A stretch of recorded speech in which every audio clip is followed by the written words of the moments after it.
ગાડીમાં ખડકા બહુ આવતા હતા, એના કારણે આપણે આ ગાડીનું આ એક સાઈડનું પડ્યું તૂટી ગયું છે અને આ પંખાનું આ મોરો ભાંગી ગયો છે. દ્વારકાધીશ મિત્રો, કેમ છો? મજામાં? તો મજામાં જશો. હું મારા પપ્પા અને મારા ભાઈઓ આજે જવાનું છે ગુરગટ માતાજીના મંદિરે દર્શન કરવા.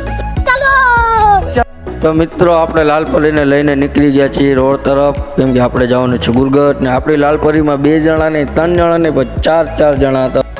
તો મિત્રો મારા પપ્પા અને મારા 2 ભાઈઓ એ બીજી ગાડી લઈને અમારા ભેગા જ આવતા હતા.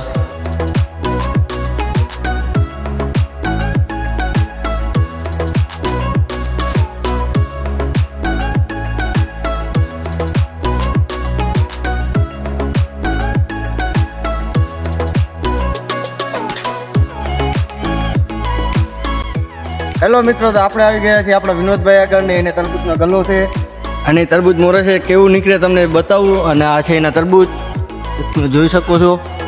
અને અહીંનું લોકેશન ગોપી હાઈવે, ગામ ટુકણી, અને પાછળ છે ઓઇલ મિલ મોટું, ત્યાં ટ્રેક્ટરની કોઈ પણ તમે વસ્તુ ખરીદી શકો.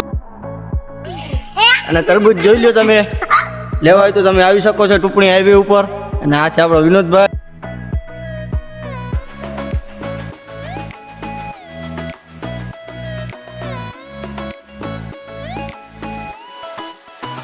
તો મિત્રો ચરકલા અને ગુરગટ ગામ વચ્ચે આ રણ છે અને રણમાં એક નંબર વ્યૂ આવે અને તમે ફોટા અને વિડીયા પણ શૂટ કરી શકો છો. એક નંબર વ્યૂ આવે અને એવો તો મસ્ત ઠંડીનો પવન આવે ભાઈ અહીંયા.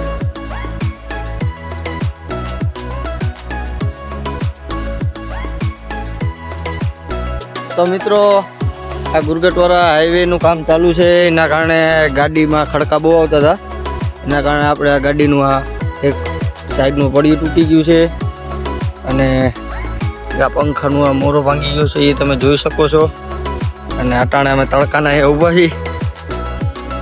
રસ્તાનું કામ ચાલુ છે, એના કારણે તૂટી ગયું છે. આપણે ગાડીમાં ખડકા આવતા હતા એમાં. અને પાછી આપણે લાલપરીમાં 4 જણા હતા, એમાં ખડકા બહુ આવતા હતા. એના કારણેથી જો તૂટી ગયું છે. આ તૂટી ગયું આપણું. અને તો મિત્રો આપણે આવી ગયા હતા માતાજીના મંદિરે ગુરગટ, અને આપણે માતાજીના દર્શન કરી લીધા છે. અને આપણે અહીંયા વેરસીભાઈ અને વિજયભાઈ પણ આવી ગયા હતા અને એની પણ આપણે મુલાકાત કરી લીધી. આ છે આપણા વિજયભાઈ, એની પણ મુલાકાત કરી લીધી છે આપણે. અને હવે મળીએ આપણે નેક્સ્ટ વિડીયોમાં. તો તમને અમારો બ્લોગ કેવો લાગ્યો લાઈક કરો, કોમેન્ટ કરો અને ફોલો કરવાનું ના ભૂલતા. જય દ્વારકાધીશ.